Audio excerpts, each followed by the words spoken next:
Hi, welcome to Fierce Liberation Podcast with me, your host, Brittany Butler. Today, I would like to talk about grief. Super fun, right? I know. But it's an experience that we all have, and it's one that we do not know how to deal with. Both the process of going through grief ourselves and also seeing and witnessing and supporting someone else going through grief as well. I am coming to you on the 2-year anniversary of my little brother's passing, and it's been quite the ride since he's died. It has been everything. Grief, in my opinion, is everything all at once. And it's, oh God. Okay, well, let's see. I'll start back into sharing how this whole journey of grief kind of started with me. I had lost like a handful of people within a 2-year span. My brother being the most significant and the closest one to me, and also the most recent person that I've lost, aside from my little cat Ben of 10 years, who died shortly after my brother. It was boom, boom, boom. It was quite the time. But yeah, 2 years ago on this day, I was getting ready for my high school reunion, my 10-year high school reunion, and I was kind of having a little bit of an existential crisis, and I did not really understand why, because I wasn't nervous about going back to see people from high school. I was actually really looking forward to it. It had been a long time. I tend to go through like phases of people with different phases of my life. I think that has a lot to do with my ADHD and the out of sight, out of mind kind of experience. And then also just I go through so many different phases in my life, and I'm such a different person in each one that I feel like I kind of fall out of resonance with people. So I was really looking forward to going back to, see all the people from high school that I love and used to connect with, and I found myself as I was getting ready, just feeling this like deep, like, I don't know, like existential dread or something like that. And it just like kind of hit me how, like, gosh, 10 years had passed and so much has happened in those 10 years, but it flew by. 10 years could have been yesterday, for all I knew. And it just really had me thinking about how short our time on earth is. And I was like, okay, Brittany, you're being dramatic, get out of your head, I tend to like kind of ruminate on like these big like ideas sometimes, and so I was like, okay, let's, get yourself ready, we're gonna go have fun. And I did. I had so much fun. I went out, connected with people, and it had this really interesting experience where a lot of the people that I went to high school with were kind of asking me questions about how I had gone through a lot of the things that I had gone through, because I did not share like most of what I went through as a child with the people in my life at that time. Now I'm a complete open book. I love sharing my experiences with people, because I think it's important for people to know that they're not alone, and and to shatter the assumption that we have that we can like look at someone or even spend time with them or get to know them to a certain level, and then we know them and we know what their struggles are and we know what their life is like, and it's just simply not true. So much of the time it's not true, and I went through a lot of years feeling super alone and feeling really unseen because I wasn't sharing so much of myself. And so what started as like a self discovery process for me, and like a really like pushing my edge and teaching myself to grow and step into the vulnerability of being seen and all of that. I started sharing my story with people. People would, ask me questions about childhood, and I would answer honestly for the first time. And and then that kind of like felt really good, and then I noticed that I was having more meaningful connections with people, and my friendships got a lot stronger and deeper, and then I started sharing a little bit more publicly, and then people started giving me feedback of like, you know, they had no idea and they felt less alone with me having shared that. So I tried to make like a regular practice out of that, because I feel really comfortable talking about my experiences and my stories, and I want people to know that they're not alone, and I want people to know that you cannot assume anything about anyone by just seeing them or having interactions with them, you know, like there's often this like deeper struggle that people don't see unless they're explicitly shown by the person. So all that tangent to say, I was having these conversations with these people in high school that were my friends, but I hadn't ever let see me or know me.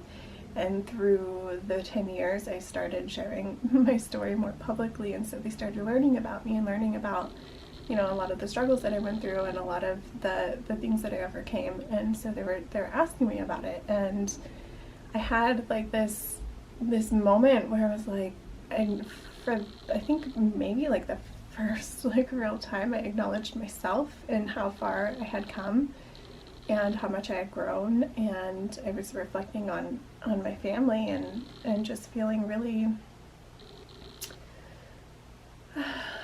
I think there was like a mixture of like sadness and grief, but also hopefulness. It's like, wow, well, I did come so far.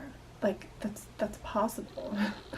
You know, given everything that I've been through, like I did quite a bit, and so maybe I can help my family do the same thing, or you know, like I don't know, this is all like happening in the background of these conversations, right? And I ended up staying out super late that night, had a great time reminiscing, talking, you know, about all kinds of things. And the next day I take my son to the farmer's market like I do every Sunday, and I get a text message from my mother's husband, and he asks me to come over. He has something to tell me, and it's really important. So in a panic, I, you know, pseudo calmly packed up my son. You know, we packed up our food. I drove over to my mother's house, and as I'm driving, I'm on the phone with my partner. I'm like, better not be my twin siblings. It better not be Samuel. I hope it's something that like not permanently scarring to my siblings, right? And I had a whole list of things that I wish that it would be instead, which I'm not going to share with you because those are for my own mind. And I get to the house and I ask immediately, is it the twins? My mom's husband answered the door. I said, is it the twins? He says, no. I said, is she sick? Is my mom sick? And he said, no. And I just lost it. Oh my gosh, excuse me. And I knew in that moment that it was my brother Samuel. I felt it in my bones, and my bones gave out, and I collapsed to the ground, and I couldn't breathe. I couldn't hold myself up. I couldn't talk. I just like lost all like human ability to do anything. And I had my son with me, and so I had to like pull myself together enough just to not scare him, and I knew that, so I did that. And then my sister came over and I told her, and it was, I want to say, I often want to say that it was the hardest day of my life, but it was the beginning of a series of the hardest days of my life, because that one alone was fucking terrible. Yet the months and even like the year to come only revealed so many harder days than that one. And the experience that I had in my grief was very similar to a lot of the experiences that I've had when hard things happen, which is I felt that I needed to be the one to hold it together. I had to plan his memorial.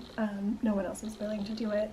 So I was in school finishing my doctorate degree and was at the very end of my semester, and my brother was so proud of me for being a doctor, well, becoming a doctor. He used to tell everyone I was a doctor.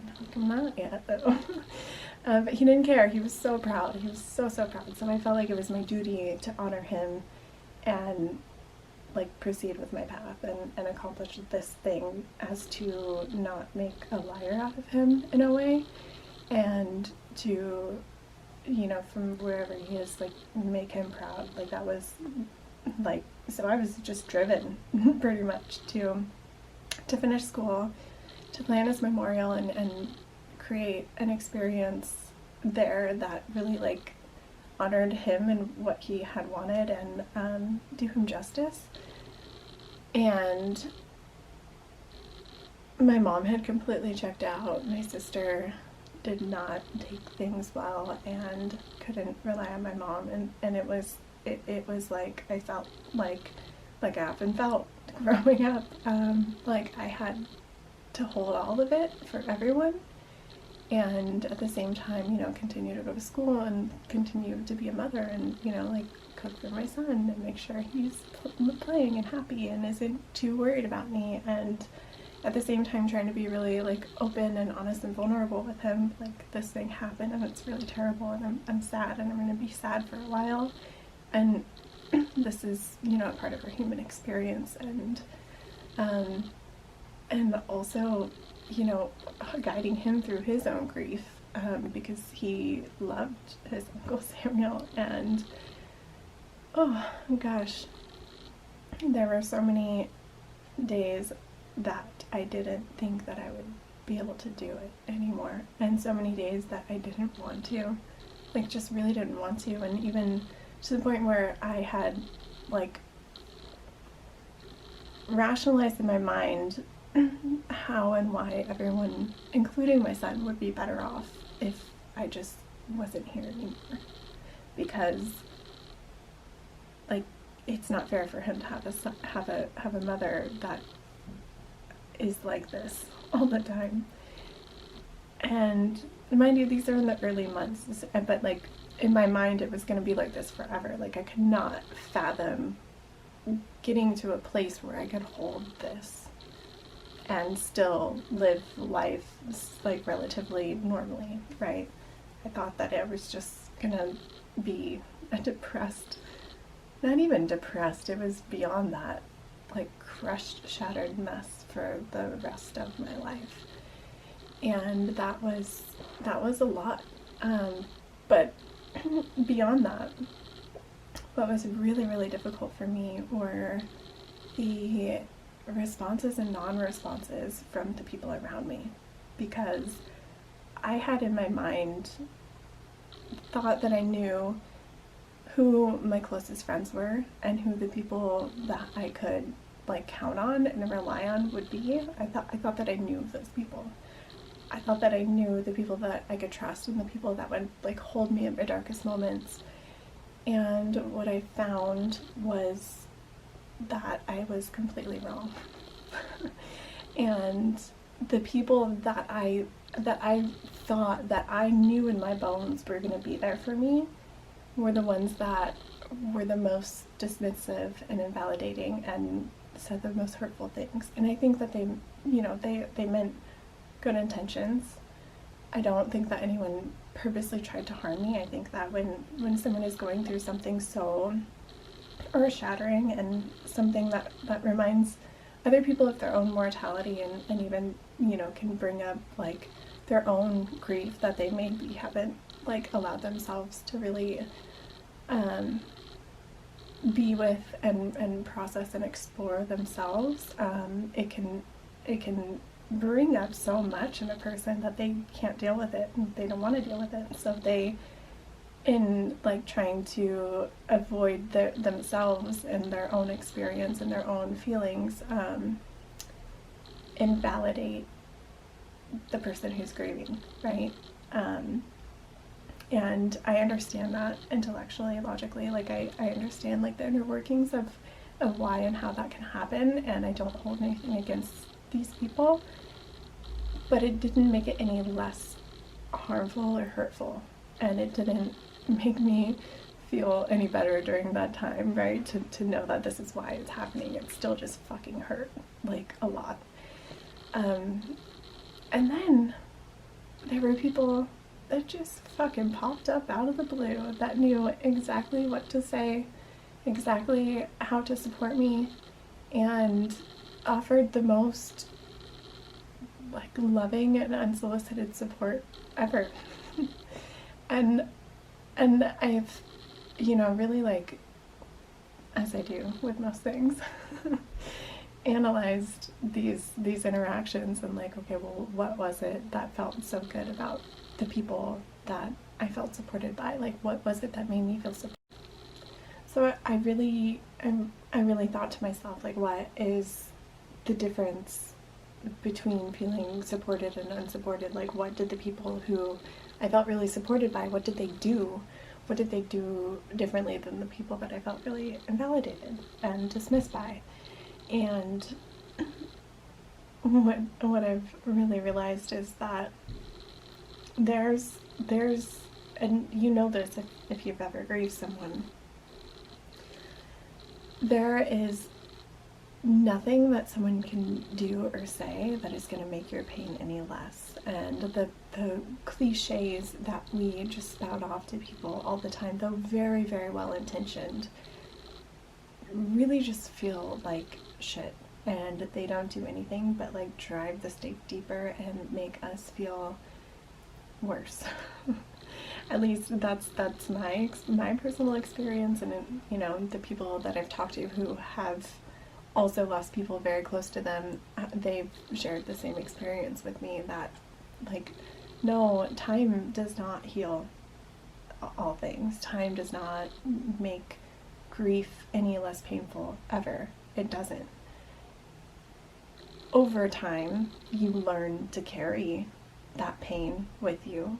I think that what happens is our capacity to hold pain alongside joy and love and bliss and happiness, like, that grows. We learn to do that.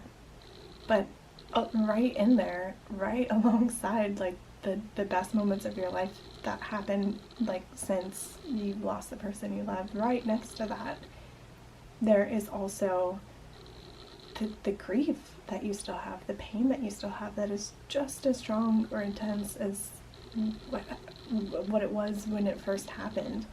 And with each good thing that happens over time, it's like, I think in a lot of ways it actually gets harder, because we get constant reminders that, like, hey, they're not here to experience this, and hey, they would have been, you know, 29 at this age, or they would have been maybe having kids, or, you know, like, or whatever, like, whatever the happy thing is that's happening to you, you also get this like trigger thought, feeling kind of thing that, like, hey, they're not here to share this with me, and they never will be.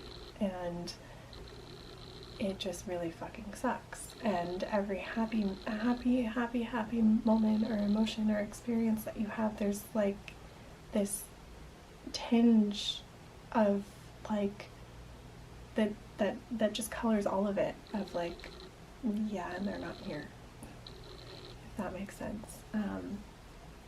So yeah, like, hearing that time is gonna help just felt like bullshit to me, and over time I've learned that it is bullshit. I think that we just get stronger, we get more capable, we get like tougher in some ways, but it never heals fully, and it never feels any easier or any better. It just, we get more used to it. And, you know, hearing that, oh, they're in a better place. Though, again, very well intentioned, just feels like how? How could they be in a better place than like alive? How is it better that they're dead? Like, how the fuck does that make sense? It doesn't. It just doesn't. And, you know, you hear like, oh, they're not in pain anymore, but like, what the fuck? Yeah, but they're also not capable of like sharing memories with the people that they love anymore either. They're not able to experience like the joy and ecstasy of life either. Like they're not in pain, but avoidance of pain isn't really what life is about.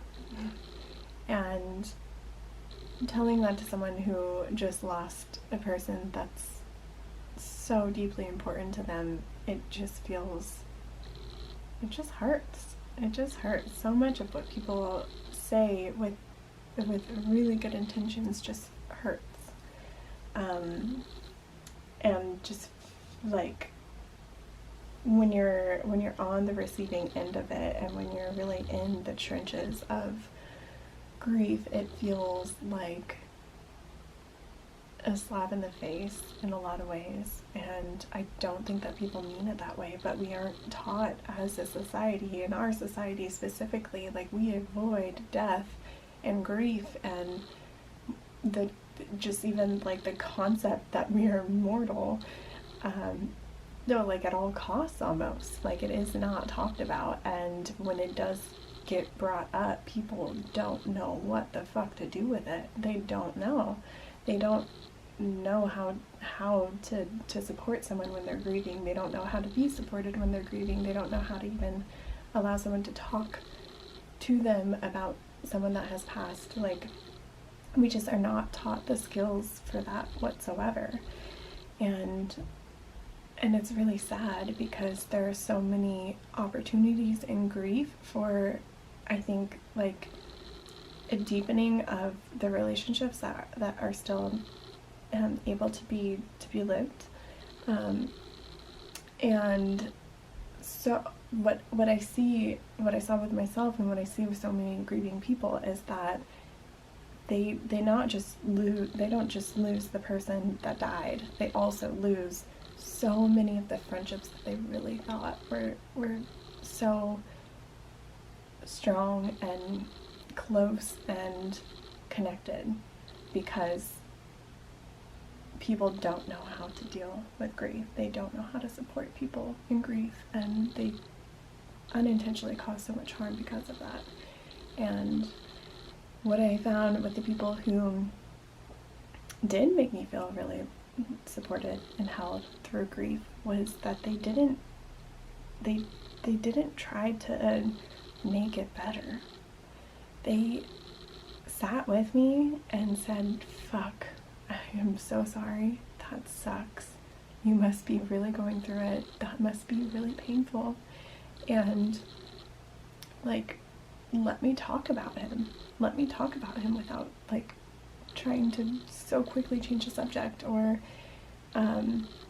you know, like so much of what is actually like healing in grief, I think the only thing that's really that healing in grief is to be able to like carry the memory of the person that you loved and died, carry their memory forward by sharing like stories and anecdotes and talking about them and laughing about, you know, like the funny things that happen, and sharing, just like talking about the pain that you feel too, and just like being able to have someone witness that and receive that and just allow that without trying to like push you out of the conversation or to change the subject, or like, even I've had people tell me like not to talk about it. It's like, oh yeah, well you're dwelling on it too much, you're talking about him too much, or you're looking at too many pictures, or you know, things like that. And it's like, well, that's the only thing that makes me feel better. That's the only thing that like knowing that I can still connect with him through my memories of him. And knowing that even though he's dead, I can still carry his spirit and energy forward, and I can still like experience him through these like stories and memories and pictures and videos. Like he isn't just like, he doesn't just cease to exist any longer. He exists in my thoughts and my memories and in my heart and in my emotions, and being able to like continue to experience him that way is the only thing that really helped.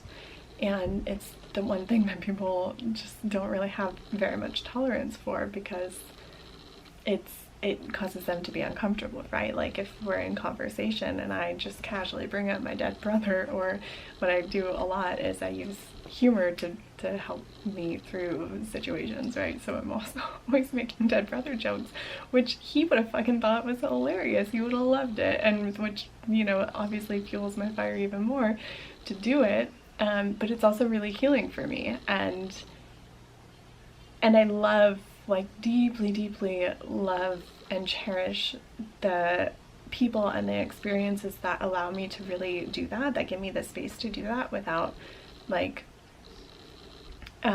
without judgment and without like feeling like they have to do something to like fix me in that moment, because it's a lot of times like that doesn't, like nothing can fix it, right? Like it's just, he's dead, period. Like it's done. And the only thing I need from people is their presence and their acceptance and their willingness to be with me and to listen to me in those moments. And when I've talked to people who have lost people that they love, they shared the same needs and the same sentiment as I do. And those cliches just feel so, they don't even just feel empty, they feel like hurtful. They're hurtful, and I really wish that we as a society, and you know, in our communities and in our friendships and like families and all of that, I wish we could like learn to talk about death and grief in a much different way. Like it is a part of our life. We are humans. We are all going to die, and we are all going to experience grief, and we are all going to lose people that we love, like it or not. Like there's no way out of that. There's no way to avoid that. We can avoid talking about it. We can avoid handling, like dealing with it and being with that experience for a certain amount of time. Eventually it'll catch up to you, or, you know, sneak out sideways or whatever. But we can't avoid those experiences completely. We just can't. So I think the more that we can like get comfortable with providing space for people to grieve and to talk about their grief and to talk about their loved ones who have died, and not try to stop that, and the more we allow ourselves to also do that, to talk about what's really happening with us, and to you know, keep the memory of the people that we love alive through stories and memories and things like that. Like I think just the better off we're all gonna be around it, and the less alone. I think that is like such, well, for me it was kind of twofold, but that was one of the hardest parts about grief, especially the first like year, when it was just like so new and so vulnerable and so scary and terrible and terrifying and just fucking brutal. It was just fucking brutal. But like I was feeling all of that, and like for the first time in my life I like really needed support, and there were so few people. I did have some wonderful people that really just let me have my experience and really like held me through it and created space for that. But ultimately I just felt so alone, because I lost so many like friends that I thought were like my true friends, and only to realize that like when the going gets rough, you know, it's not true. And I don't think that that's really like a fault to them. A lot of it has to do with my own patterns of choosing emotionally unavailable people to connect to, because that's, you know, how I grew up. And it's a way of me also avoiding intimacy. So that's a whole other topic. But yeah, I felt very, very alone. And I know so many people who have lost people that they love, and they tell me the same exact thing, that they just felt so alone and so shocked by the people who showed up and by the people who didn't show up. Like, just utterly like, what? But the beautiful thing that I found through my grief, and I think the gift that my brother gave me since he's passed, and I'm not gonna say it's because he's passed or that like this is the reason, because I don't think that like things don't always happen for a reason. Things don't happen for a reason a lot of the time, and we have the opportunity to extract meaning from these things, but they don't, like, he didn't die in order to teach me this thing. Like, that's not, like, he wasn't like put into my storyline for like that part of the plot, you know what I mean? Like, he died and I could have chosen to not make any meaning of that, and I also had the choice to make some meaning of it, and to like try to learn what I can about myself and about life and about grief and how to support people and how to, you know, have real meaningful friendships. Like, I chose that. He didn't die because of that, and I just want to make that really clear, that like when someone dies, that's what, you know, you hear also, is like everything happens for a reason, but it's not always true. But the meaning that I got from that, it was so much, right? Like, I learned so much from the experience of grief and losing my brother, and like the mess that it left my family in and myself in, and the loneliness, because I really love to be alone, but like I felt so lonely.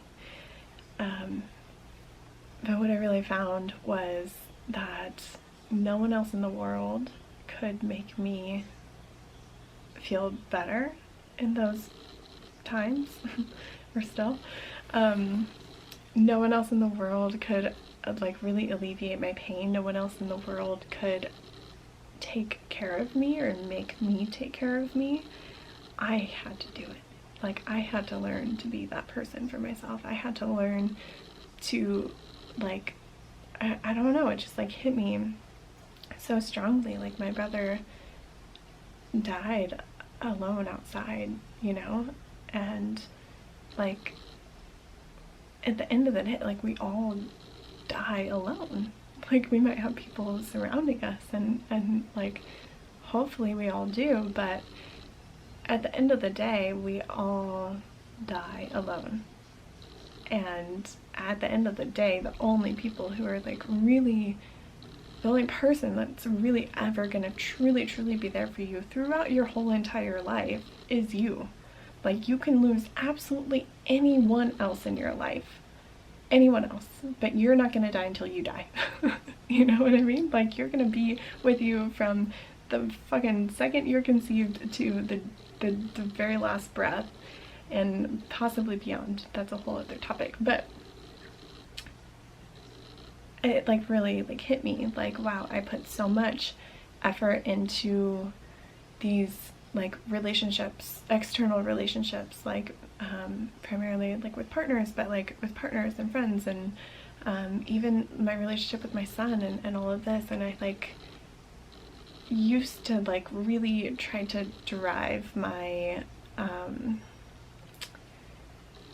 like happiness and value and worth and meaning and you know, just like so much of what I should be giving myself, I was trying to derive from these external relationships. And it really just hit me like, hey dude, like anytime these people can just be gone, and then what, you know? And you are here with you every single second of your life. And what are you gonna do to enrich that relationship? Like, what are you gonna do to be there for yourself? What are you gonna do to really support yourself through this? Because this is the hardest, like, you've been through some shit, but this is the hardest time in your life. So, like, are you gonna buck up and like be a person that can like really hold you through this, or are you gonna make it worse? Essentially, that was a little conversation I had with myself, and I'm not saying everyone should have that sort of internal dialogue, but what I am offering is that you can be like your you know like your main person. Like, you can be the best friend that you've ever had. You can be the best partner that you've ever had. You can be your fucking mother, your father, your child. Like, you have like the ability to like hold all of those roles within yourself for yourself. And you have the ability to really like support yourself or push yourself further into despair when not just grief happens, but like anything happens, like anything. And at the end of the day, it's just you. Like, no matter what, like, you are, you know, hopefully are surrounded by so many people that you love and adore, and who love and adore you too. And, you know, hopefully you have these really meaningful and deep connections with these people. And at the same time, ultimately, it's just you. That's it. Like, you really only have you. So that can be like a really depressing thought if you think about it from one perspective, but it can also be incredibly empowering. And there was like a switch that happened for a long time in the beginning of my grief. It was depressing as fuck, and it was like largely to do with the fact that I hadn't really been a good support system for myself. I had like, you know, I have like a history of really like a lot of self-hatred and berating myself, and self-neglect, and self-denial, and just treating myself like an enemy, you know, and like a burden, and an annoyance, and, you know, all these other things. And I was just had this like moment where I was like, holy shit, like I can choose to treat myself differently, and if I don't, then this is just going to be my experience until I die. And along the way, I could be going through, like, I'm going to go through this experience of losing someone really fucking close to me. I'm going to go through this multiple times in my life, and I don't want to neglect myself during those times. Like, I want to support myself as best as I possibly can, because like that's the only way I'm gonna fucking survive, you know? And not only that, but like that's the only way I'm ever gonna feel like true like joy and happiness in this life. Like, if I can actually like become a deep friend to myself. So that's really like a huge a huge thing that I learned through my experience of grief, is like to really be with and honor myself in a way that I just never really like even understood I was capable of before. Which, yeah, it's just been such a powerful experience for me, and so much has happened, and so much self-discovery, and self-acceptance, and just so many like things that I've been able to accomplish like externally, you know, despite all of, and even through like all of the hardship of the past 2 years of grief have brought me, but beyond that, like this deeper, more meaningful intimacy that I've developed with myself, and this like friendship that I've developed with myself. And yeah, it's just like reflecting on how I used to treat myself opposed to now, it's just like night and day. And I still have so far to go. Like, there are still so many things that I do that are not in my best interest, and it's something that I'm continuously like working on. But like as I'm working on them in the background of everything, even the things that I have yet to change and grow into, there's now a baseline of I am a person that I care about, and I am like there for myself, and I want what's best for me. And I'm learning to really put that above like everything else and everyone else, and that's like a lot of what my learning has been in the past year or so, is like, okay, like now I'm a priority to myself, but I still had like all of these structures set up outside of me in my external relationships and everything else like that, and patterns that I've really been working through that are really founded on selflessness and founded on putting other people ahead of me, like everyone else's needs ahead of me, and things like that. And so I'm really like dismantling that as much as possible and moving myself up on that I don't want to say hierarchy, because that's not really the way that I want to talk about it at all, but making myself top priority, because it's only when I do that that I can really truly and meaningfully show up for other people as fully as possible without any sort of like underlying resentment or or bitterness or anything like that, right? Because